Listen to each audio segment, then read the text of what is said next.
dini kullihi wa kafa billahi syahida wa asyhadu an la ilaha illallah wahdahu la syarika lah iqraran bihi wa tauhida wa asyhadu anna Muhammadan abduhu wa rasuluhu. Allahumma salli wa sallim ala nabiyina Muhammadin wa ala alihi wa ashabihi ajma'in, amma ba'd. Ikhwan wa akhwati fillah, hamdakumullah. Alhamdulillah, segala puji bagi Allah Subhanahu wa taala yang telah memberikan kepada kita kesehatan, kesempatan, taufik dan juga hidayahnya sehingga kita masih bisa melaksanakan sebagian kewajiban kita, yaitu talabul ilm. Tidak lupa salawat dan salam semoga tercurah ke Nabi besar Muhammad sallallahu alaihi wasallam. Ikhwan wa akhwati fillah, hafizakumullah. Insyaallah kita lanjutkan pembahasan kita dalam kitab Al-Ushul Sittah karya Syekh Muhammad At-Tamimi An-Najdi rahimahullahu taala. Sebelumnya atau pembahasan kita yang lalu, pembahasan yang sebelumnya kita masuk ke Al-Aslur Rabi', ke poin atau dasar yang keempat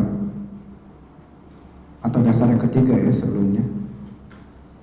Kita sampai ke poin pembahasan dasar yang ketiga, Al-Aslul Tsalis, yaitu anna min tamamil ijtima', dan termasuk dari kesempurnaan ijtima', bersatu atau persatuan, adalah as-sam'a wa ta'ah liman ta'ammara alaina, yaitu mendengar dan taat terhadap orang yang memerintahkan kami atau kita. Walau kana 'abdan habasyian, walaupun dia seorang hamba budak dari Habasyah, Ethiopia. Fabayyanallahu hadza bayanan syafiyan kafiyan biwujuhin min anwa'il bayan syar'an wa qadaran. Dan Allah menjelaskan perkara ini dengan penjelasan yang sempurna, yang cukup, dengan beberapa macam-macam penjelasan, baik ditinjau dari sisi syar'inya, dari sisi syariatnya, ditinjau juga dari sisi qadarinya, takdir kauniyahnya. Tsumma sar hadza al-aslu la yurafu inda athari man yadda'il ilma fa kaifa al-'amalu bihi. Kemudian poin ini, yang ketiga ini, menjadi poin yang tidak diketahui di kalangan kebanyakan orang yang mengaku dirinya ilmu atau orang yang mengaku dirinya berilmu. Fakaifa al-'amalu bihi, bagaimana bisa beramal dengannya. Ini sudah kita bahas sebelumnya tentang poin yang ketiga, termasuk dasar di dalam beragama kita agar terbentuk sebuah persatuan yang sempurna adalah as-sam'u wa ta'ah liman ta'ammara alaina, yaitu mendengar dan taat terhadap pemerintah kita gitu. Walau kana 'abdan habasyian, walaupun pemerintah itu seorang budak dari Habasyah, walaupun pemimpin kita, presiden kita seorang budak dari Habasyah, ya. Ini Rasulullah sallallahu alaihi wasallam dalam sebuah hadis yang sahih, ya. Dalam sebuah hadis yang sahih menjelaskan tentang tentang akan ada perpecahan setelah kata Rasul sallallahu alaihi wasallam, "Mayyais minkum fasara ikhtilafan katsiran." Barang siapa yang hidup setelahku, maka dia akan melihat perselisihan yang sangat banyak. Fa'alaikum bisunnati wa sunnatil khulafa'ir rasyidin al-mahdiyyin 'addu 'alaiha bin nawajid. Maka wajib bagi kalian harus berpegang teguh dengan sunnahku dan juga sunnahnya al-mahdiyyin, khalifah-khalifah yang mendapatkan petunjuk. Maka di dalam salah satu sunnahnya Rasul, sunnah para sahabat adalah as-sam'u wa ta'ah li ulil amr, ya, mendengar dan taat bagi ulul amri. Karena Rasul sallallahu alaihi wasallam, Allah Subhanahu wa taala berfirman, ya ayyuhalladzina amanu atiiullaha wa atiiur rasul wa ulil amri minkum. Wahai orang-orang yang beriman, taatlah kalian kepada Allah, taatlah kalian kepada Rasul dan ulil amri di antara kalian. Wa ulil amri, Imam Bukhari rahimahullahu taala menjelaskan ulul amri di sini adalah al ulama wal umara. Ya, para ulama dan juga para pemerintah atau pemimpin. Maka mereka harus ditaati selama tentunya perintahnya tidak memerintahkan kita agar bermaksiat kepada Allah Subhanahu wa taala. Jadi selama perintah mereka perintahnya ketaatan, maka jelas harus kita taati. Bahkan Syekh Muhammad bin Shalih Al-Utsaimin rahimahullahu taala dalam syarah Riyadhus Shalihin, ya, di dalam poin hadis ini beliau menjelaskan salah dan fatal bagi orang yang mengatakan bahwasanya bentuk ketaatan kita kepada pemimpin kita kalau pemimpin kita memerintahkan kita untuk melakukan ketaatan kepada Allah Subhanahu wa taala. Karena siapapun yang memerintahkan kita untuk melaksanakan ketaatan kita kepada Allah bukan saja pemimpin, siapapun dia harus kita taati, harus kita ikuti, ya. Karena apa? Karena kemudian Rasulullah SAW dalam sebuah hadis, sahabat Jabir mengatakan bayana Rasulullah SAW ala sam'i wa ta'ah wa ala atharatin alaina. Kami telah membayar Rasulullah SAW untuk mendengar dan taat, dan dalam kondisi kita apa? Terpaksa. Artinya apa? Para sahabat membayar Rasulullah SAW dalam kondisi mereka cinta kepada Rasul, bahkan dalam kondisi mereka benci kepada perintahnya pun tetap mereka harus taat gitu. Maka di sini Syekh Muhammad bin Shalih Al-Utsaimin rahimahullahu taala, jadi bukan hanya perkara yang sifatnya anjuran taat sama Allah, perkara yang mubah saja yang tidak ada di dalamnya perintah dan larangan dari Allah, ketika pemerintah kita untuk memerintahkan kita, menganjurkan kita melakukan sesuatu, maka ada anjuran bagi kita untuk apa? Mentaatinya. Ada anjuran bagi kita untuk mentaatinya selama perintah itu tidak mengandung kemaksiatan kepada siapa? Kepada Allah Subhanahu wa taala. Ya. Syekh bin Baz atau para ulama yang lain yang menjelaskan seperti kita mentaati rambu-rambu lalu lintas di jalanan, seperti kita memakai helm ketika berkendara, seperti kita memakai seatbelt misalkan ketika berkendara mobil, atau hal-hal yang lainnya yang sampai kemudian ketika pelakunya menyelisihi undang-undang itu diberikan denda atau sanksi, maka berarti itu adalah anjuran, perintah untuk kita melaksanakannya. Karena apa? Untuk ketertiban, untuk keselamatan kita sendiri gitu. Maka itu pun menjadi apa? Menjadi wajib, menjadi keharusan bagi kita untuk melaksanakan itu. Dan sudah kita bahas ya sebelumnya tentang banyak hadis yang kemudian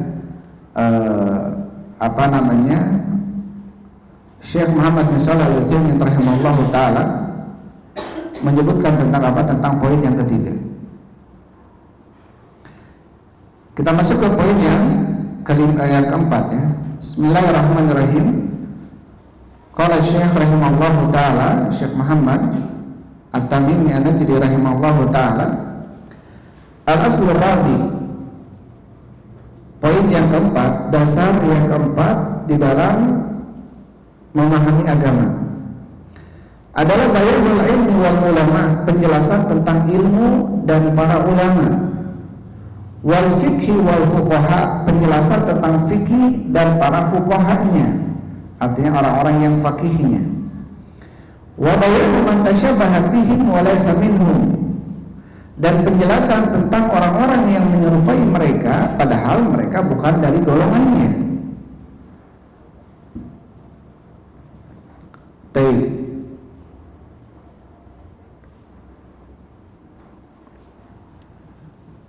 Wa qad bayyana Allah Ta'ala hadzal asl fi awal surah Al-Baqarah, dan sungguh Allah Subhanahu wa taala telah menjelaskan poin ini, poin yang keempat ini, fi awal surah Al-Baqarah, di dalam awal surat Al-Baqarah, min qaulihi ta'ala, dari firman Allah Subhanahu wa taala, a'udzubillahi minasyaitonir rajim, Ya bani Israil adhkuru ni'mati allati an'amtu 'alaikum wa aufu bi ahdi ufi bi ahdikum wa iyaya farhabun.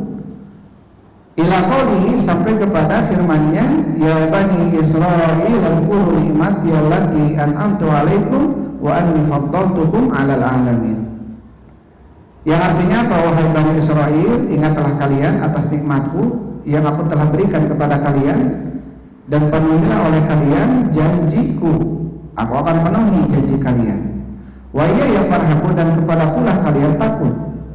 Sampai kepada firman-Nya, wahai bani Israil, ingatlah kalian atas nikmatku yang aku telah berikan atas kalian, dan sesungguhnya aku telah melebihkan kalian ya di atas seluruh semesta alam. Baik. Wa yaziduhu wuduhan, insyaallah itu jelaskan per paragraf. Wa yaziduhu wuduhan, terlebih bertambah lagi kejelasannya, masarah di sunnah itu apa yang telah dijelaskan oleh sunnah fi hadzal kalamil katsir, di dalam pembicaraan ini, pembicaraan poin yang keempat, al-katsir yang banyak sekali, al-bayyin yang jelas, al-wadih lil ami al-badid, bahkan akan jelas bagi seorang ami awam yang bodoh sekalipun. Tentang apa? Tentang kedudukan ilmu dan kedudukan para pemiliknya, kedudukan fikih dan kedudukan para pemilik fuqahanya, pemilik fikihnya. Ada ahli ilmi ulama, ada ahli fikih fuqaha gitu. Bahkan hal ini telah dijelaskan oleh Allah dalam Al-Quran banyak sekali, dan juga dalam hadis, yang sampai orang awam sekalipun itu akan paham mana ilmu, mana fikih, mana bukan ilmu, mana bukan fikih gitu. Ya. Kemudian apa? Sumasara hadza agrabal asya, kemudian menjadilah perkara ini termasuk perkara yang sangat aneh gitu. Agraba ini sangat asing. Fasara ilmu wal fiqh wal bid'ah wal dhalalah. Maka di sisi mereka ilmu dan fikih itu adalah kebid'ahan dan kesesatan. Wa khiyaru ma indahum libsul haqqi bil batil, dan sesuatu yang khiyar, yang terbaik di sisi mereka adalah justru mencampur adukan antara kebatilan dan kebenaran. Wa saral ilmu alladzi faradahu Allah ta'ala lil khalqi, dan menjadilah ilmu yang telah Allah wajibkan atas makhluknya, wa madahahu, dan Allah telah memujinya, la yataqawwahu bihi illa zindiq, tidaklah berbicara tentang ilmu tersebut kecuali para zindiq, orang-orang munafik, atau majnun, atau orang-orang gila. Wa sara man anqarahu wa adahu, dan menjadilah orang-orang yang mengingkarinya dan memusuhinya, wa sanafa fi tahdhiri minhu, dan telah menulis tentang kesalahan-kesalahan pemikirannya tersebut. Ya, huwa faqih al-alim, dia adalah seorang fakih yang alim. Ini kita akan jelaskan oleh Syekh Muhammad As-Suwair rahimahullahu ta'ala. Beliau menjelaskan dalam Al-Aslur Rabi, poin yang keempat ini, bayan ilmu wal ulama, penjelasan tentang ilmu dan ulama, penjelasan tentang fikih dan fuqaha, dan penjelasan tentang orang-orang yang menyerupai mereka padahal bukan dari golongannya. Maksudnya apa? Maksudnya mengakui dirinya seorang alim, seorang ulama, seorang faqih, seorang fuqaha, padahal dia bukan alim, padahal dia bukan seorang yang faqih. Syekh mengatakan hadzal aslu asyara ilaihi al-mu'allif qabla an naqra tatimmatal kalam syekh wa huwa bayanul farqi bainal ilmi wa ma laysa bi ilmin. Maka paragraf ini yang tadi kita bahas sedikit, ini adalah menunjukkan tentang bagaimana Syekh menjelaskan perbedaan antara ilmu dengan bukan ilmu. Wal farqu bainal ulama wa man laysa bi'alim, dan perbedaan antara ulama, seorang berilmu, dengan orang yang tidak berilmu. Ya, dan apa itu fikih dan juga bukan fikih. Dan menjelaskan tentang orang-orang yang mengaku dirinya berilmu padahal tidak berilmu, mengaku dirinya faqih padahal tidak faqih.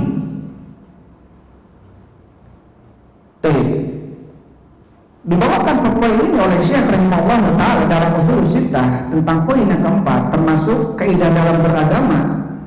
Harus apa? Harus kita betul-betul mengambil ilmu ataupun hal yang pertama harus mengakui keterbatasan dirinya. Jangan sampai dia mengaku dirinya seorang alim padahal dia bukan alim. Jangan mengaku dirinya seorang faqih padahal dia bukan faqih. Ya. Sehingga dia merasa dirinya berpantas untuk berfatwa sesuatu yang bukan di dalam kapasitasnya untuk Untuk berfatwa. Makanya itu tidak boleh. Maksud ini yang dibawakan oleh Syekh, maksudnya adalah seseorang harus mengetahui kadar dirinya. Karena para ulama terdahulu untuk kemudian mereka bisa berfatwa, untuk kemudian mereka bisa memberikan ilmu dalam sebuah podium gitu ya, dalam sebuah majelis, tentunya atas dasar tazkiyah dari para ulama sebelumnya.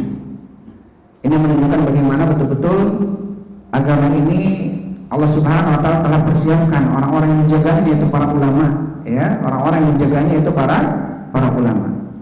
Tidak boleh kemudian seseorang dia ya sembarangan di dalam mencari ilmu.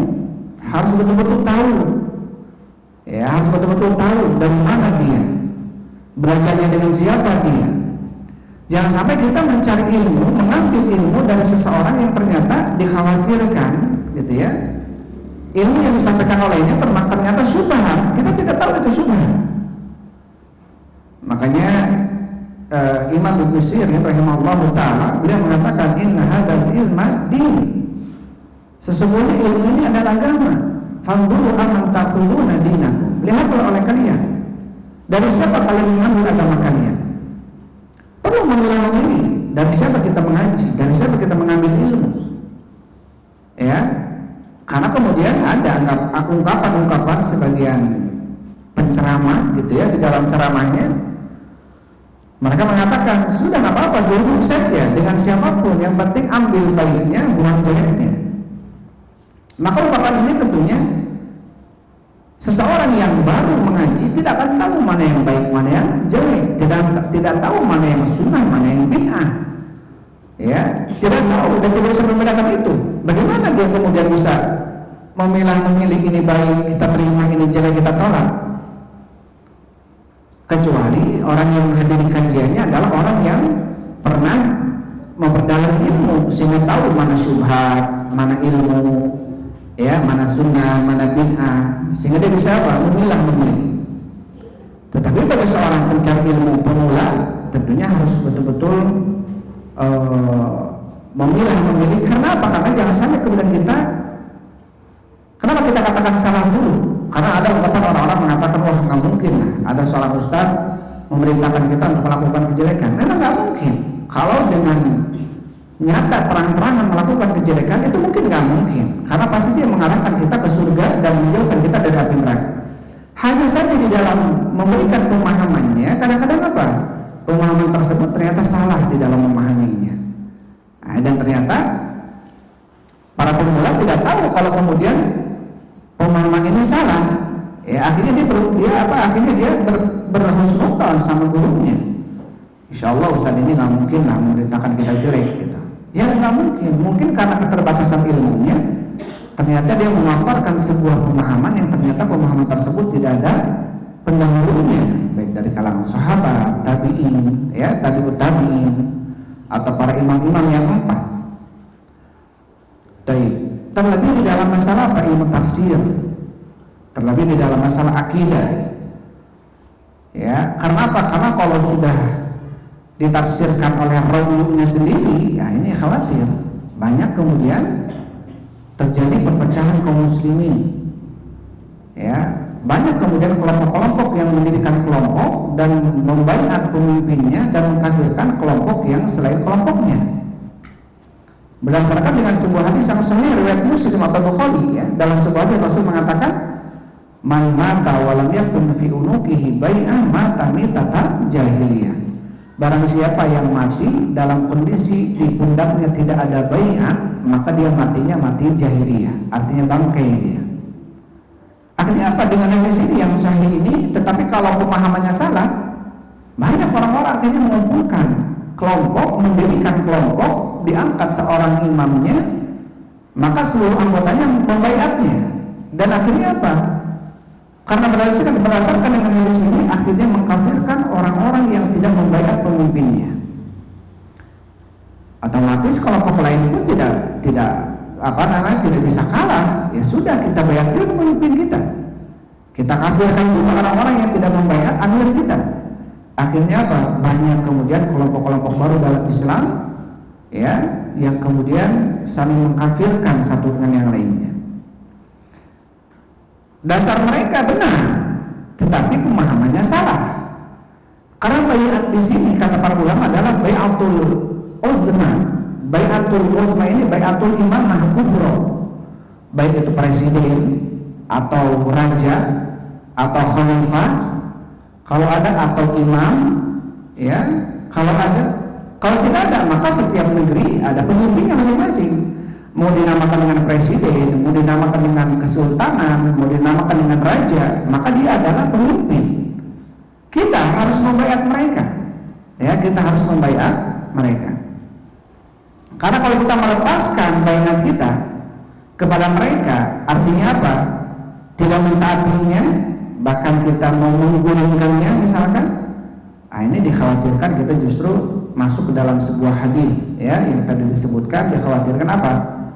Mayitnya mayit jahiliyah, gitu, ya. Tentunya ada ketentuan, ya, selama pemimpin kita masih sholat, selama pemimpin kita tidak melakukan kekufuran yang jelas, ya, maka masih berlaku ketaatan kita kepada mereka. Kita kembali. Jadi poin yang keempat ini, saya mau menjelaskan kepada kita tentang pentingnya ilmu dengan ulama, pentingnya fikih dengan fuqaha. Jangan sampai tercampur. Karena apa? Karena ada orang-orang yang kemudian menjadikan ilmu itu adalah kebidahan. Jadi yang mereka anggap, ya, selama ini yang mereka anggap ilmu itu kebidahan yang mereka lakukan. Karena mereka dapatkan dari apa? Dari nenek moyang mereka. Baik. Kemudian kata Syekh rahimahullah taala, beliau mengatakan setelahnya, wa bayanu man tashabbaha bihim wa laysa minhum, dan penjelasan orang-orang yang menyerupai mereka, menyerupai ulama, menyerupai fuqaha, padahal bukan termasuk golongan mereka, gitu ya. Mengaku dirinya memposisikan sebagai ulama, mengaku dirinya memposisikan sebagai fuqaha atau orang yang faqih. Syekh mengatakan man intasaba ilal ilmi wa laysa minhu, man intasaba lil fiqhi wa laysa minhu, wa hadhihi mabsutatun fil kitabi was sunnah. Jadi tentunya orang-orang yang menisbahkan diri kepada ilmu padahal dia tidak berilmu, ya, ini dikhawatirkan dia mengucapkan sebuah ucapan mengada-ngada atas nama Allah Subhanahu wa taala. Wa yaquluna 'ala Allahi ma la taf'alun ma la tayyib, dan mereka mengucapkan atas Allah sesuatu yang tidak mereka ketahui. Ya. Makanya termasuk apa? Termasuk dosa besar ketika menisbahkan sebuah ilmu tetapi kepada selain Allah, tetapi bukan dari Allah. Gitu. Wala taqulu lima tasifu alsinatukum hadza halalun wa hadza haram litaftaru 'ala Allahil kadzib. Dan janganlah kalian mensifati oleh lisan-lisan kalian ini halal, ini haram, ya, menyandarkan itu kepada Allah, litaftaru 'ala Allahil kadzib, untuk mengada-ngada atas Allah sebuah kedustaan. Kata Allah ini halal, padahal Allah nggak mengatakan demikian. Kata Allah ini haram, padahal Allah nggak mengatakan demikian. Jadi kita menisbahkan kepada Allah sesuatu yang Allah tidak berkata tentang itu, tidak berfirman tentang itu. Maka ini tidak boleh. Makanya apa? Tidak boleh. Maka betul-betul apa? Betul-betul kita harus berucap dengan ilmu, harus berucap dengan ilmu. Karena apa? Karena Allah Subhanahu wa taala berfirman dalam surat Isra, ya, wala taqfu ma laysa laka bihi ilmun inna sam'a wal basara wal fuada kullu ulaika kana anhu mas'ulan. Janganlah kalian berucap, bersikap sesuatu yang tidak ada padamu ilmunya. Karena apa? Inna sam'a, sesungguhnya pendengaran, wal basar, penglihatan, wal fuad, dan juga hati, kullu ulaika kana anhu mas'ula, semua itu akan ditanya oleh Allah Subhanahu wa taala. Maka dari ayat ini Imam Bukhari rahimahullah taala beliau membawakan sebuah bab dalam Sahih Bukhari-nya, babul ilmi qabla al-qaul wal amal, bab pentingnya berilmu sebelum berucap dan beramal. Ini harus kita lakukan, ya. Jangan dulu ngomong, jangan dulu beramal kalau tidak ada ilmunya. Kalau tidak ada ilmunya, terlebih kalau kemudian dia memposisikan dirinya sebagai seorang alim, ternyata dia bukan alim, ya. Atau dia memposisikan dirinya sebagai seorang faqih, ahli fikih, ternyata bukan ahli fikih, gitu. Dikhawatirkan dia akan membawa umat jauh dari Allah Subhanahu wa taala. Ini dikhawatirkan. Kenapa? Karena termasuk berucap atas Allah sesuatu yang dia tidak ketahui, makanya termasuk dosa besar. Ya, termasuk apa? Dosa besar.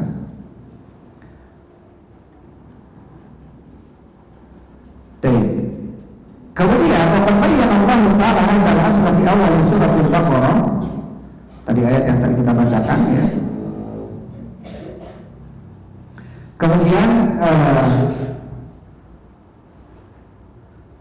Syekh rahimahullah ta'ala membawakan ayat tentang penjelasan poin yang keempat ini dalam surat Al-Baqarah. Allah Subhanahu wa ta'ala berfirman, ya bani Israil udhkuru nikmati allati an'amtu 'alaikum, ingatlah oleh kalian kenikmatanku yang aku telah berikan kepada kalian. Wa aufu bi ahdi ufi bi ahdikum wa ilayya farhabun, dan penuhilah oleh kalian janji denganku, aku akan penuhi kepada kalian, dan kepadakulah kalian merasa takut. Sampai kepada firman Allah Subhanahu wa taala, ya bani Israil udhkuru nikmati allati an'amtu 'alaikum wa anni faddaltukum 'alal 'alamin. Wahai bani Israil, ingatlah kalian atas nikmatku yang aku telah berikan kepada kalian, dan sesungguhnya aku telah lebihkan kalian di atas semesta alam. Ini tentunya Bani Israil termasuk umat yang Allah Subhanahu wa ta'ala lebihkan di atas seluruh semesta alam. Tetapi ingat bahwasanya ayat ini turun ketika memang belum ada Bani atau belum ada umatnya Nabi Muhammad SAW. Tapi setelah adanya umat Nabi Muhammad SAW, maka sebaik-baik umat adalah umatnya siapa? Umatnya Nabi Muhammad, ya, SAW. Maka di dalam ayat ini dijadikan oleh Syekh rahimahullah ta'ala tentang apa? Tentang kita harus mengingat kenikmatan yang Allah Subhanahu wa ta'ala berikan kepada kita, sebagaimana Allah Subhanahu wa ta'ala perintahkan kepada Bani Israil agar mengingat kenikmatan yang Allah berikan kepada mereka. Apa kenikmatan-kenikmatannya? Para ulama mengatakan bahwasanya kenikmatan Bani Israil itu adalah setiap kullama mata nabiyun jaa, setiap datang atau setiap mati nabi Bani Israil ini, maka Allah akan memberikan nabi yang baru. Sebagai bentuk kenikmatan Allah kepada Bani Israil, maka apa? Yasusul anbiya, senantiasa dipimpinnya oleh para nabi. Ini Bani Israil. Allah sayang kepada mereka. Yang pertama apa? Allah ingatkan mereka dengan Israil. Israil ini siapa? Nabi siapa Israil ini? Nabi Yakub. Jadi Allah mengingatkan kepada mereka, ya Bani Israil, wahai anak-anaknya Yakub. Agar apa? Agar mereka ingat bapak mereka ini Yakub, orang saleh sebagai nabi. Ya, agar mereka berperilaku seperti perilaku bapaknya, gitu. Karena sayangnya Allah kepada Israel, kepada Yakub, maka Allah terus, ya, sayangi umatnya, Bani Israil ini, keturunan-keturunannya. Maka dalam ayat ini ada keutamaan, ya, kesolehan orang tua itu akan menyebabkan anak-anaknya pun disayangi oleh Allah Subhanahu wa ta'ala. Sebagaimana apa? Ketika Nabi Khidir dengan Nabi Musa alaihissalam berjalan, kata Nabi Khidir, kamu tidak boleh ikut dengan saya, kamu tidak akan sabar. Kata Nabi Musa, bagaimana saya bisa sabar kalau saya belum mencoba? Kemudian kata Nabi Khidir, ya sudah, tapi kamu jangan bertanya kepadaku tentang apa yang aku lakukan. Ya sudah. Berjalan mereka berdua naik perahu, dilubangi perahunya. Kata Nabi Musa, kenapa kau lubangi perahu ini? Satu, ini pertanyaan dilontarkan. Akhirnya Nabi Musa minta maaf. Kedua, bertemu dengan anak kecil dan disembelih anak kecilnya. Ditanya lagi, kenapa? 5 qatalta nafsan zakiyatan. Kenapa kau membunuh jiwa yang zakiyah, yang suci? Ya, padahal dia tidak membunuh. Kata Nabi Khidir, ini 2 pertanyaan. Kata Nabi Musa, sekali lagi. Ya, nistama jauh utama gitu. Kalau memang sudah 3 kali sudah, nggak apa-apa, saya akan berpisah.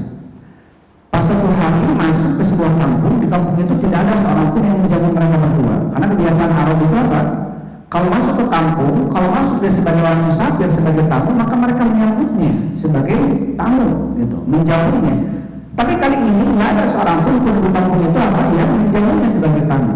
Tapi kemudian Nabi Khidir melihat ada rumah di kampung itu sedang roboh, gitu. Kata Nabi Khidir alaihissalam, kita perbaiki rumah ini. Kata Nabi Musa, iya, kita perbaiki saja dan kita minta upah kepada mereka. Kenapa? Akhirnya Nabi Khidir tidak boleh minta upah. Kata Nabi Musa, kita minta upah saja. Ini yang ketiga Nabi Musa. Akhirnya apa? Hadza firaqu baini wa baini. Inilah perpisahan antaraku denganmu. Dijalan satu persatu oleh Nabi Khidir alaihissalam. Intinya yang terakhir adalah, yang terakhir, kenapa tembok ini, kenapa rumah ini saya betulkan? Wa ammal jidaru fakana li ghulamaini yatimaini fil madinati wa kana tahtahu kanzun lahuma wa kana abuhuma shalihan. Adapun rumah ini kenapa saya perbaiki? Karena rumah ini dimiliki oleh 2 orang anak yatim masih kecil. Wa kana tahtahu kanzun lahuma, dan di bawah rumah ini ada perhiasan buat mereka. Ya. Dan Allah Subhanahu wa taala menginginkan agar mereka ini tumbuh besar dan memanfaatkan itu, maka saya betulkan. Apa kemudian kata Nabi Khidir alaihissalam, wa kana abuhuma shalihan, dan terbukti kedua orang tuanya adalah orang yang saleh. Maka kesolehan orang tua ini bisa memberikan manfaat bagi anak-anaknya, ya, bagi anak-anaknya. Inilah yang kemudian Rasulullah Allah Subhanahu wa taala ingatkan terus Bani Israil dengan menyebut nama bapaknya Israil. Apa salah satu kenikmatannya? Allah Subhanahu wa taala senantiasa berikan kepada mereka para nabi agar menuntun mereka kepada kebenaran. Tapi itulah Bani Israil. Ya, apa kemudian kata Allah Subhanahu wa taala, "Afakullama ja'akum rasulun bima la tahwa anfusukum istakbartum fafariqan kadzdzabtum wa fariqan taqtulun." Apakah setiap kali datang kepada kalian seorang utusan membawa sesuatu yang tidak cocok dengan hawa nafsu kalian, kalian bunuh mereka, ya, kalian dustakan mereka? Dan itulah penyusunan Israel. Ketika datang seorang nabi membawa sesuatu yang tidak cocok dengan mereka, mereka bunuh. Atau kalau enggak, mereka tolak nabi itu. Atau kalau enggak, mereka tolak nabi itu. Berapa banyak permintaan Bani Israil kepada nabi-nabi mereka agar diturunkan manna wa salwa, makanan dari langit, gitu ya, agar diberikan makanan di rumah, agar mereka dinaungi oleh bukit Tur. Tetapi apa kemudian? Kemudian mereka berpaling dari Allah Subhanahu wa taala. Maka Allah senantiasa mengingatkan mereka, "Uzkuru nikmati allati an'amtu 'alaikum." Ingatlah kalian atas kenikmatanku yang aku telah berikan kepada kalian. Intinya banyak sekali kenikmatan yang Allah berikan kepada Bani Israil. Salah satunya apa? Ilmu. Salah satunya ilmu. Ilmu yang Allah Subhanahu wa taala berikan kepada mereka tentang kebenaran para nabi, tentang kebenaran sosok nabi yang akan datang namanya Ahmad, gitu ya. Sampai orang-orang Bani Israil ini, kata Allah Subhanahu wa taala, innal ladzina atainahumul kitaba ya'rifunahu kama ya'rifuna abna'ahum. Sesungguhnya orang-orang yang kami telah berikan Alkitab kepada mereka siapa? Ya Bani Israil, Yahudi dan Nasrani. Mereka ini Bani Israil. Apa kemudian kata Allah? Ya'rifunahu kama ya'rifuna abna'ahum. Mereka itu mengenal Nabi Muhammad ini sebagaimana mereka mengenal bapak-bapak mereka sendiri. Jadi tahu akan datang Nabi yang namanya Ahmad, ya, tahu ciri-cirinya, tahu sosoknya seperti apa, tahu keluarganya dari mana, dan Nabi itu akan datangnya nanti kemana, ke Madinah, tahu mereka. Makanya kemudian Bani Israel yang lebih banyak yang tinggal di Madinah karena menunggu kedatangan seorang Nabi yang bernama Ahmad. Dan ini kenikmatan yang Allah berikan kepada mereka. Tetapi apa? Kemudian mereka tidak beramal dengan itu, tidak mengakuinya sebagai Nabi, karena ada hasad dalam diri mereka. Salah satu sebabnya karena apa? Ada hasad dalam diri mereka. Ya, ada hasad dalam diri mereka karena mereka menginginkan bahwa Nabi terakhir itu adalah dari kalangan Bani Israel, dari kalangan Bani Ishak, bukan dari kalangan Bani Ismail.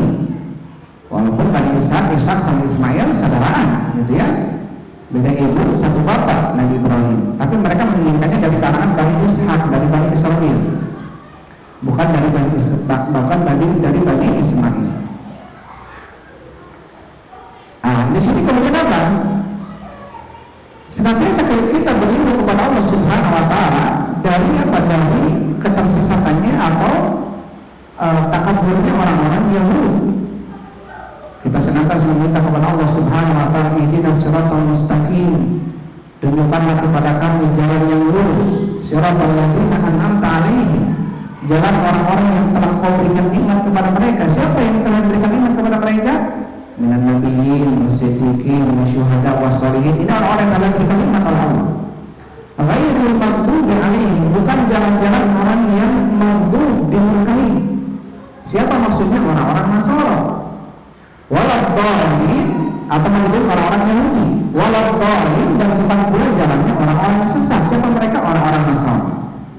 Kenapa orang-orang maghdub? Kenapa mereka dimurkai? Ya, karena mereka berilmu. Karena mereka tahu Allah telah berikan nikmat kepada mereka, yaitu ilmu. Tapi mereka tidak beramal dengan ilmunya. Sama kata kata Imam Sufyan Ibn Uyainah rahimahullah ta'ala, seorang tabi'in, beliau mengatakan, man fasada min ulama'ina fa fihi syabahun bil yahud, wa man fasada min ubbadina fa fihi syabahun bin nasara. Barang siapa yang terjadi kerusakan dari kalangan ulamanya, maka ada penyumpaan dengan orang-orang Yahudi. Jadi kalau para asatid, para ulama, para kiai, para ajengannya, para mubaliknya udah sesat, udah salah gitu ya, padahal mereka tahu ilmunya tapi tidak beramal dengan ilmu, apa kemudian kata Imam Ibnu Uyainah, fa fihi syabahun bil yahud, maka ada penyumpaan dengan orang-orang Yahudi. Kenapa? Karena orang Yahudi itu mereka berilmu, mereka tahu, tapi mereka tidak beramal dengan ilmu. Wa man fasada min ubbadina, dan barang siapa yang terjadi kerusakan dari kalangan hamba-hambanya, ahli ibadah. Jadi kalau ahli ibadahnya, tukang sholatnya, tukang siamnya, tukang masya Allah, tukang ibadahnya, sudah ada kerusakan di dalamnya, artinya dia sudah melenceng ibadahnya, artinya sudah tidak berdalil, tidak ada landasan sunnah ibadahnya. Maka apa? Fafihi syabahun bin nasara, maka di dalamnya ada penyerupaan dengan orang-orang Nasara. Warubani yang tadi bertadahuna, dan para rahib yang mana mereka telah bertadahuna, telah melakukan kebid'ahan. Salah satu bentuk kebid'ahan rahib apa? Para pendeta-pendeta dahulu mereka tidak mau menikah. Mereka tidak mau menikah. Ini sedangkan ini apa? Bentuk kebid'ahan. Dalam Islam justru yang sempurna itu adalah orang yang menikah. Maka orang-orang rahib itu adalah justru apa? Ketika mereka tidak menikah, kata mereka ini lebih apa? Ini lebih menunjukkan kualitas keimanan mereka sebagai seorang rahib. Ya, tidak boleh menikah. Padahal Islam tidak demikian. Sama kata Rasul sallallahu alaihi wasallam dalam hadis Ibnu Umar, ya, idza tazawwaja al-'abdu faqad kamula nisfa dinihi falyattaqillaha fi nisfil baqi. Apabila seorang hamba dia menikah, maka dia telah menyempurnakan sebagian agamanya. Falyattaqillaha fi nisfil baqi, maka bertakwalah dia di dalam bagian setengah yang lainnya. Jadi kesempurnaan seorang muslim itu adalah justru dengan apa? Dia menikah. Maka rahib-rahib ini apa? Warubbaniyatan mubtada'una, para rahib yang mana mereka telah melakukan kebid'ahan, sesuatu yang baru. ayat ini oleh Syekh Muhammad rahimahullah taala tentang bagaimana ya tidak bolehnya seseorang yang tidak berilmu mengaku dirinya berilmu, akhirnya berfatwa, akhirnya menyesatkan. Akhirnya apa? Menyesatkan banyak manusia.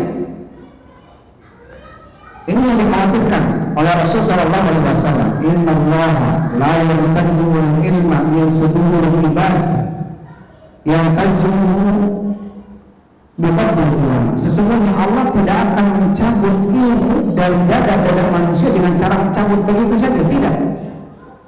Tetapi apa? Yantazi'u biqadril ulama. Tetapi Allah akan mencabut ilmu itu dengan cara diwafatkannya para ulama. Hatta idza lam yabqa alim, sehingga kalau sudah tidak tersisa seorang alim dan yang ada adalah orang-orang jahil, maka apa kemudian kata Rasulullah, fasu'ilu, orang-orang jahil ini mereka akan ditanya tentang ilmu, fa'aftau bighairi ilmin, akhirnya mereka berfatwa tanpa ilmu, fadallu wa adallu, maka mereka akan sesat dan menyesatkan manusia. Ini bahayanya kemudian apa? Ketika berfatwa tanpa ilmu, bukan hanya menyesatkan orang lain, selain dianya sesat, salah, akhirnya membawa manusia yang banyak menjadi salah. Maka dengan ayat ini diingatkan oleh siapa? Oleh Syekh rahimahullah ta'ala, inilah Bani Israil dulu. Mereka berilmu, tidak mengamalkan ilmunya, tidak memanfaatkan ilmunya. Maka dikatakan oleh Allah orang-orang yang dimurkai atau orang yang mandul, orang-orang Nasara tidak beramal dengan ilmunya, maka mereka dikatakan oleh Allah dengan orang-orang yang zalim, yang sesat. Maka kita poin yang keempat ini apa? Harus berilmu. Karena siapapun kita, ketika kita mengaku diri kita sebagai umat Nabi Muhammad SAW, mau kita harus berilmu. Jadi berilmu ini bukan tugasnya para asatidz, bukan tugasnya para kiai, para masyayikh, para mubalik. Tugasnya orang yang mengaku dirinya atau yang mengaku dirinya umat Nabi Muhammad SAW. Dalam surat Yusuf ya ayat 101 ya, kalau nggak salah 101 atau 102, Allah Subhanahu wa taala berfirman, "Qul hadhihi sabili ad'u ila Allah." Katakanlah ya Muhammad, inilah jalanku, aku mengajak kalian untuk kembali kepada Allah. Ala basiratin, di atas ilmu. Siapa yang mengajaknya? Ana wa man taba'ani. Saya dan orang-orang yang mengikuti saya, artinya mengajak kalian kembali kepada Allah di atas ilmu. Katakanlah ya Muhammad, inilah jalanku, aku mengajak kalian kembali kepada Allah di atas ilmu. Siapa yang mengajaknya? Ana, kata Rasulullah. Dan siapa? Wa man taba'ani, dan orang-orang yang mengikuti saya.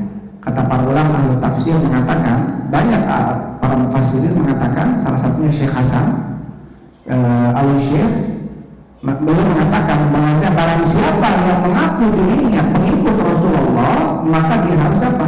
Dia harus pertama berilmu, yang kedua dia harus mengajak manusia untuk kembali kepada Allah dengan ilmu. Karena dalam ayat ini Allah berfirman apa? Ana wa man taba'ani, saya dan orang-orang yang mengikuti saya, pengikut Nabi Muhammad, mengajak kalian kembali kepada Allah ala basirah, yaitu di atas ilmu. Tayyib. Ikhwan wa akhwat fillah rahimakumullah. Jadi dibawakan ayat ini surat Al-Baqarah tadi tentang bagaimana pentingnya kita dalam poin yang keempat ini apa? Untuk betul-betul yang pertama berilmu. Ya, yang kedua mengajak manusia kembali kepada Allah dengan ilmu atau di atas ilmu, dan tidak memposisikan kita seseorang yang bukan kapasitas kita, yang bukan apa, bukan kapasitas kita. Gitu. Baik. Makanya di sini oleh Syekh dikatakan, ya, wa bayanu man tashabbaha bihim wa laysa minhum, dan penjelasan orang-orang yang menyerupai mereka seakan-akan mereka ulama ahli fikih, padahal bukan termasuk ulama atau bukan termasuk ahli fikih. Ini tentunya tentang pentingnya, bukan berarti kita tidak boleh berdakwah, karena kalau berdakwah dengan cara apapun, Rasulullah SAW menunjukkan kita tawasul bil haq, tawasul bis sabr. Dakwah itu nggak harus di depan forum seperti ini, nggak harus kemudian kita di atas mimbar. Ya, ketika kita duduk, ketika kita sedang makan, ketika kita sedang ngopi, kemudian kita melihat sesuatu yang kita ingkari, kita berikan nasihat. Karena Rasulullah SAW mengatakan apa? Balighu anni walau ayat. Sampaikan dari walaupun satu ayat. Jadi ada kewajiban kita menyampaikan. Ketika kita melihat sesuatu yang kita tahu ilmunya itu tidak boleh, harus kita sampaikan. Ya, menjadi dai sama dai kita mengajar. Dai ini adalah orang yang mengajar, ya, untuk kembali kepada Allah Subhanahu wa taala. Tetapi tentunya melihat kapasitas. Jangan sampai kita disebutkan oleh Rasul sallallahu alaihi wasallam ya, orang-orang kecil, orang-orang baru dalam ilmunya tetapi sudah berbicara tentang perkara yang besar. Dikhawatirkan apa? Dikhawatirkan justru malah menjauhkan atau menyesatkan manusia dari jalan Allah Subhanahu wa taala. Dan ikhwan akhwati fillah bikumullah, insyaallah kita jeda kajian ini setelah Isya kita lanjut. Wallahu a'lam bishawab. Alhamdulillah wassalatu wassalamu ala Rasulillah.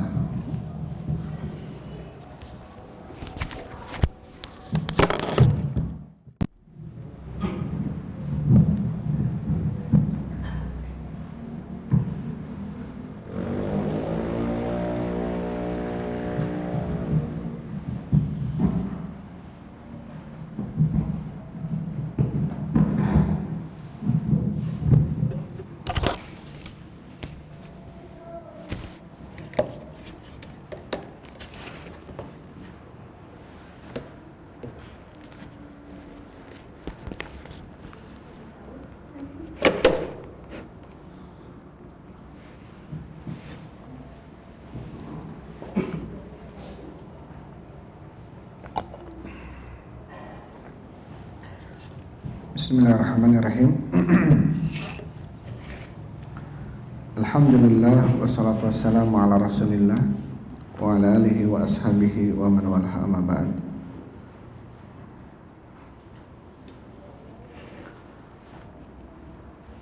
Ikhwan wa akhwati fillah hafizakumullah. Insyaallah kita lanjutkan. Kita tadi masuk ke Al-Aslur Rabi, ya, poin yang keempat.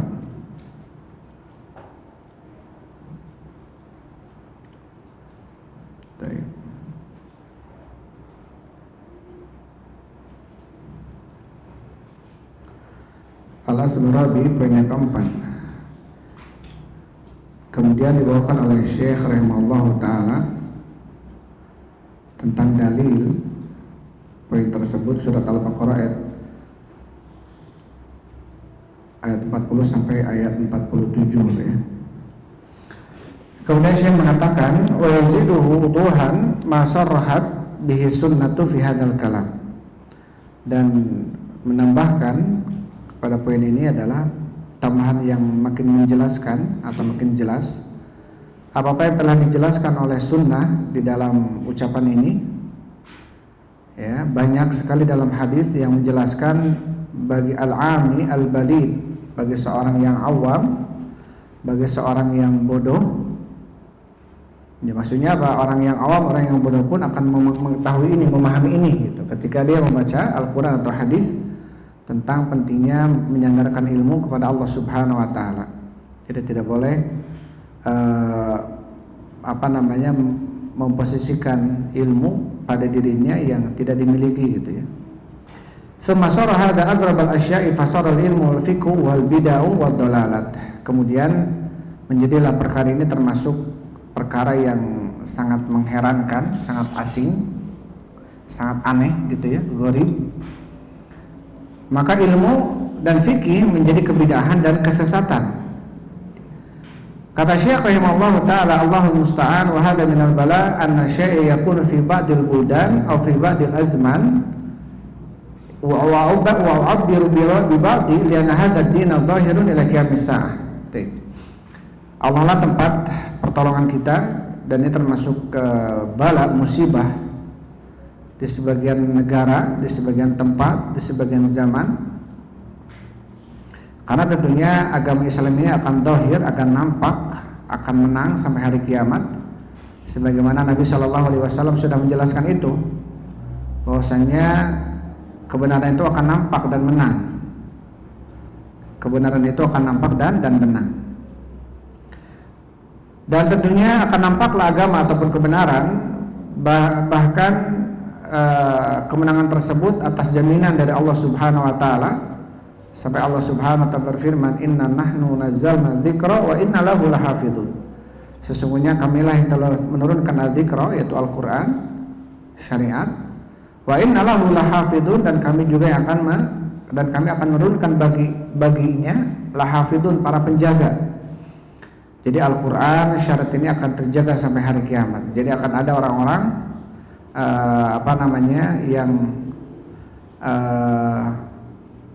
yang membawa agama tersebut, yang menampakkan agama tersebut,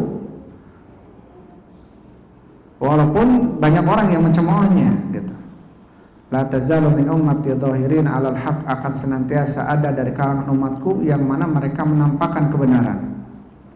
La yadurruhum man khadalahum, tidak akan memberikan madarat bagi mereka orang-orang yang menyelisih mereka atau menghina mereka, ila qiyamis sa'a, sampai hari kiamat.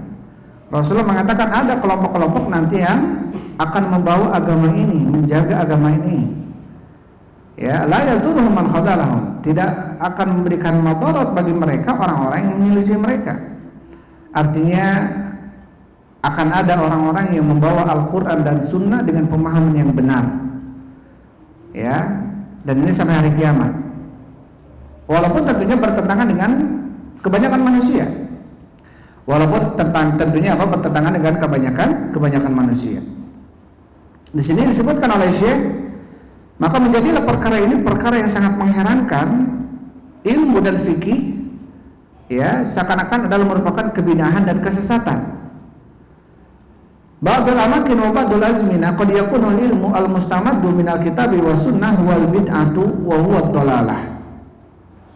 Di sebagian tempat, di sebagian zaman, kadang-kadang ilmu yang mereka ambil dari Al-Quran dan Sunnah itu adalah kebidahan dan kesesatan.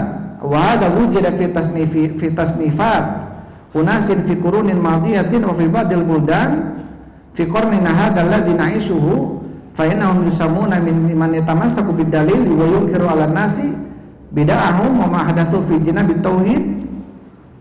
Karena kita melihat ada di setiap negara atau sebagian negara di zaman kita ini ada orang-orang yang menamai dengan para pemegang sunnah, pemegang dalil, dan mengingkari manusia karena kebidahan mereka dan apa-apa yang telah mereka ada dalam agama ini, termasuk perkara tauhid.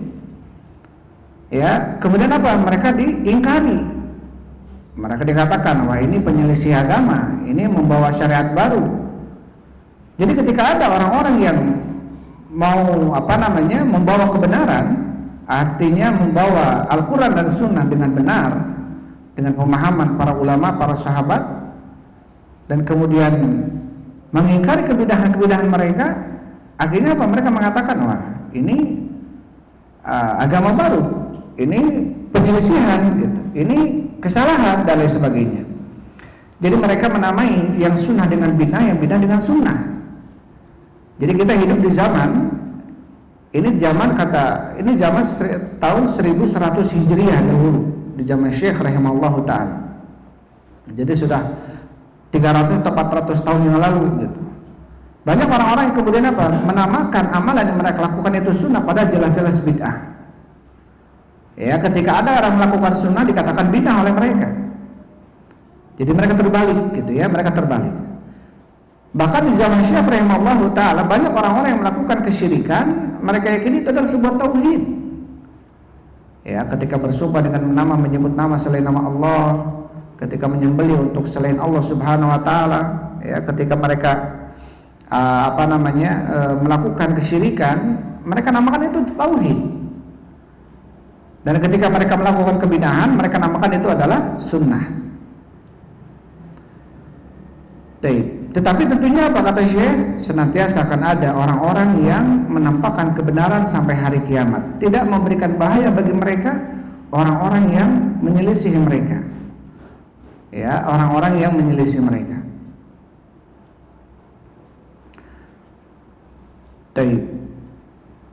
Kemudian Syekh mengatakan,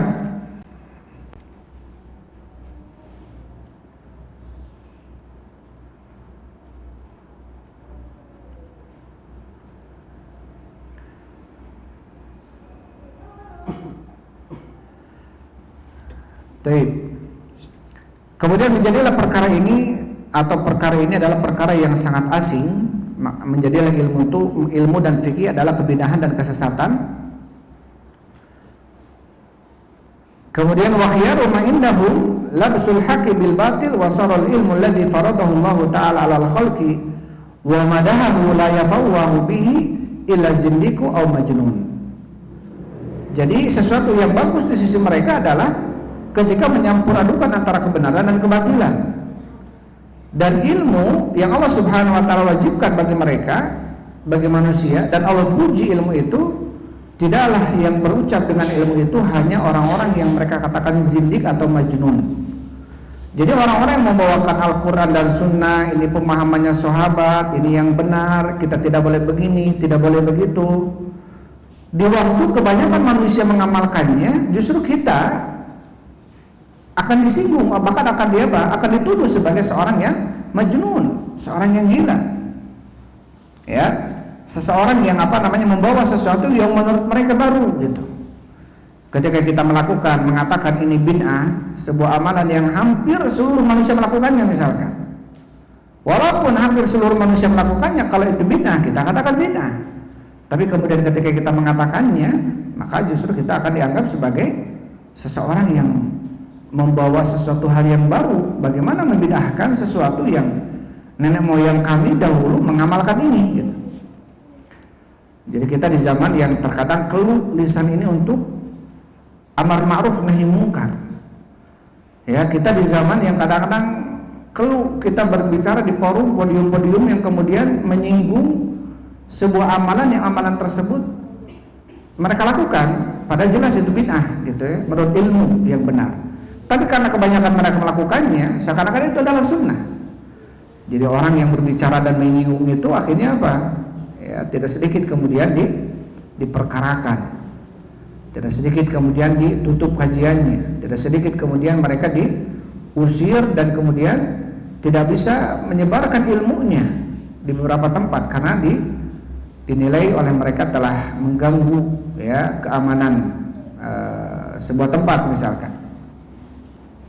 Nasallallahu salamata wal afiyah. Kita di sebuah zaman yang kita melihat itu terjadi. Ya, kita di sebuah zaman, sebuah tempat yang kadang-kadang untuk menegakkan sunnah itu resikonya besar. Karena memang itulah ya pahalanya seseorang yang menegakkan amalan sunnah di sebuah tempat atau zaman yang zaman itu sudah tidak mendukung dia untuk menegakkan sunnah. Sampai kata Imam Yahya Al-Qattan ya atau Taib dan yang lainnya, Sufyan Ats-Tsauri rahimahullah mengatakan ad-dabbu wara'a sunnah khairun minal jihadi fisabilillah.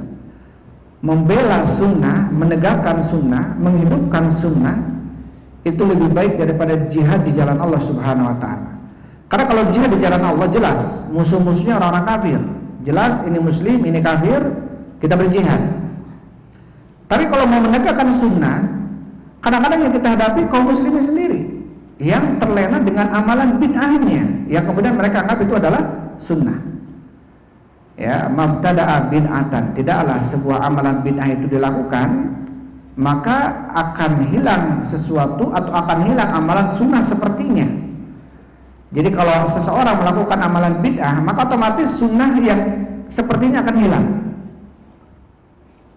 Ya, maka tidak salah kalau kemudian ada sebagian para ulama mengatakan kita di zaman seakan-akan memegang sunnah itu seperti memegang bara api yang sangat panas. Saya di zaman al-qabidu ala dinihi kal-qabid alal jamr. Akan datang satu zaman orang yang memegang tubuh dengan agamanya seperti memegang bara api. Panas, susah, gunjingan orang, celaan orang dan lain sebagainya. Tapi apa yang kita harus lakukan? Yang harus kita lakukan adalah penyebaran ilmu. Ya, penyebaran ilmu senantiasa terus. Kita bersabar di dalam metode para ulama terdahulu mengambil ilmu agama, mengamalkannya dan menyebarkannya. Kalau toh kemudian terbatas penyebaran kita, itu kita kembali kepada Allah Subhanahu wa taala. Yang penting kita berilmu, mempelajari ilmu, beramal kemudian berdakwah dan bersabar di atas dakwah. Taib. Di sini disebutkan oleh Syekh rahimallahu taala, yusamunahu zindikan aw yaquluna majnun. Bahkan ada orang-orang yang ketika membawa sesuatu yang benar dari Al-Quran dan Sunnah dengan pemahaman yang benar, ketika mengkritisi orang-orang yang melakukan kebid'ahan, dia akan mengatakan, wah ini zindik, ini majnun, pemecah belah agama. Ya, dia mengganggu keamanan, stabilitas keamanan sebuah negara misalkan. Fayusammuna man da'a ilal kitabi wa sunnah zindiqan. Bahkan mereka menamai orang yang menyeru kepada kitab Allah dan sunnah Rasulullah itu sebagai zindik, sebagai orang yang munafik. Aw yaquluna huwa majnun fi aqlihi, atau mereka mengatakan dia ini gila akalnya. Dia ini gila akalnya. Ketika apa? Ketika dia justru membawakan Al-Qur'an dan sunnah. Wa qad lumiza bidzalika asyaratun nas min amsal dzalik. Berapa banyak orang-orang yang dicela, ya, manusia-manusia yang dicela karena hal itu. Minal mutaakhirin ma naqalahu Jabruti fi kitabi Ajaibul Athar anna rajulan. Taib. Disebutkan dalam kitab Al-Jabarti taib, fi kitabihi Ajaibul Athar, keajaiban sesuatu yang terdahulu, itu asar. Disebutkan dalam kitab tersebut anna rajulan qama yad'u ila nabdi ta'dimi quburis sholihin. Ada seseorang, orang tersebut mengajak orang-orang yang mengagungkan kuburan-kuburan orang-orang soleh, wa nahaa anit tawafi biha. Bahkan orang tersebut melarang orang-orang tawaf di kuburan yang diagungkan. Tapi apa kemudian faqama bihin nasu wa ramahu wa tamahu bil junun. Kemudian apa, manusia bangkit semuanya dan menuduh dia ini yang amar ma'ruf nahi munkar ini sebagai apa? Sebagai junun, orang gila. Wah, ada hak dan ini benar. Kita lihat ada gitu. Ketika kita berani melakukan amar ma'ruf nahi munkar, kadang-kadang kita kedepankan dengan permasalahan yang kadang-kadang besar, sampai tidak sedikit kemudian dia dicekal dari dakwahnya, bahkan tidak sedikit kemudian dipenjara gitu. Alladzi akhbara bihi Syekh, yang telah dikabarkan oleh Syekh dalam kitabnya ini benar. An-nasa man yad'u ilal khairi wa yukhalifuhu wa yatamassaku bil kitabi wa sunnatil mabni 'alal muqaddimati sahihah qad yattahimuhun nasu bidzalik. Jadi ada orang-orang yang ketika dia mengajak, menyeru manusia untuk melakukan kebaikan, melarang manusia melakukan kejelekan, dan memerintahkan manusia memegang Al-Quran dan Sunnah.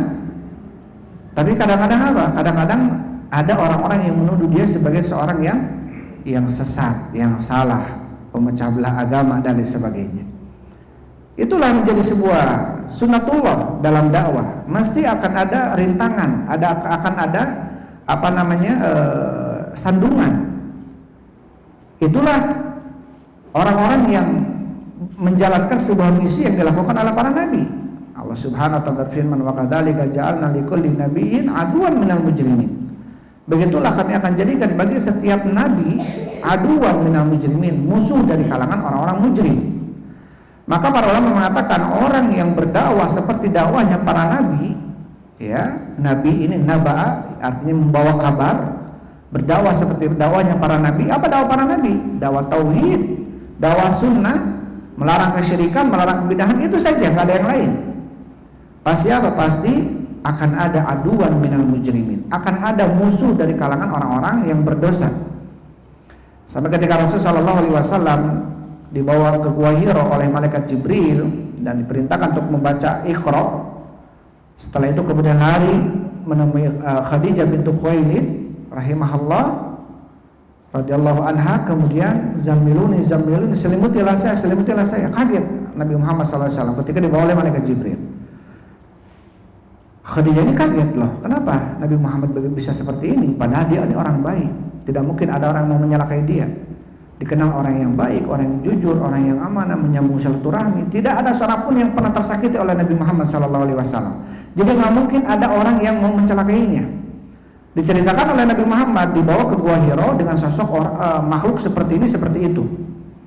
Dibawalah oleh Khadijah bintu Khuwailid ke anak pamannya Waraqah bin Nawfal. Disampaikanlah telah terjadi demikian, dibawa oleh sosok makhluk, dibawa ke Gua Hiro. Kata Waraqah bin Nawfal, wallahi hadan namus, demi Allah yang membawa Nabi Muhammad ini atau Muhammad ini ataupun yang berbicara makhluk tersebut dengan Muhammad ini adalah namus, artinya apa? Malaikat Jibril. Dan dia telah datang kepada Nabi Musa. Apa kemudian kata Waraqah bin Nawfal? Wallahi ma jaa ahadun bimithli ma jaa bihi illa udhiya. Demi Allah, tidak ada seorang pun yang membawa sesuatu yang dia bawa, yang dibawa oleh Nabi Muhammad ini pasti dia akan diudhiya, akan dicelakai, akan dimusuhi, akan diuji, gitu ya. Kemudian kata Waraqah bin Nawfal, wallahi demi Allah, kalau seandainya hari itu terjadi, ya, dan dia dikeluarkan dari kampungnya, saya akan membelanya. Jadi Waraqah bin Nawfal termasuk orang yang beriman, kata Syekhul Islam Ibnu Taimiyah, beriman atas kenabian Nabi Muhammad SAW itu. Jadi menjadi sunatullah, seseorang yang membawakan dakwah para nabi ini mesti akan ada ujian, mesti akan ada rintangan, ya. Dakwah ini tidak seperti dakwahnya pramuka, di sini senang, di sana senang, harus aman gitu. Ya enggak seperti itu.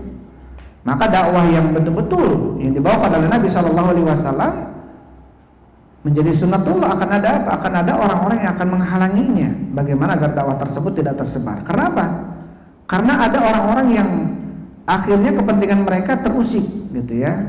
Kepentingan mereka terusik. Sehingga wajar kalau kemudian mereka mengatakan kita orang-orang sesat, ya, menuduh sesuatu, bahkan mengatakan gila, pemecah belah umat dan lain sebagainya, karena kepentingan mereka terusik oleh dakwah kita. Taib ikhwan wa akhwati fillah, itu poin yang keempat, ya, yang kita bacakan malam ini. Kemudian setelahnya al-aslul khamis, poin atau dasar yang kelima, bayanullahi subhanahu li awliya'illah, penjelasan Allah subhanahu wa ta'ala terhadap wali-wali Allah, wa tafriqihi, dan perbedaan bainahum, antara wali Allah dengan wali syaitan, ya.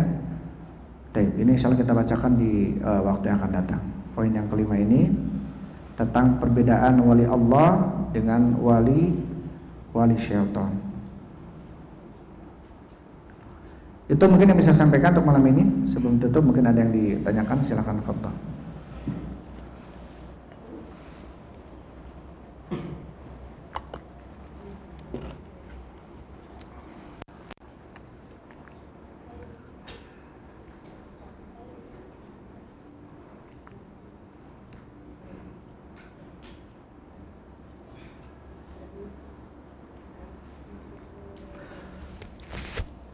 Baik, kalau nggak ada kita tutup saja. Wallahu a'lam bishawab.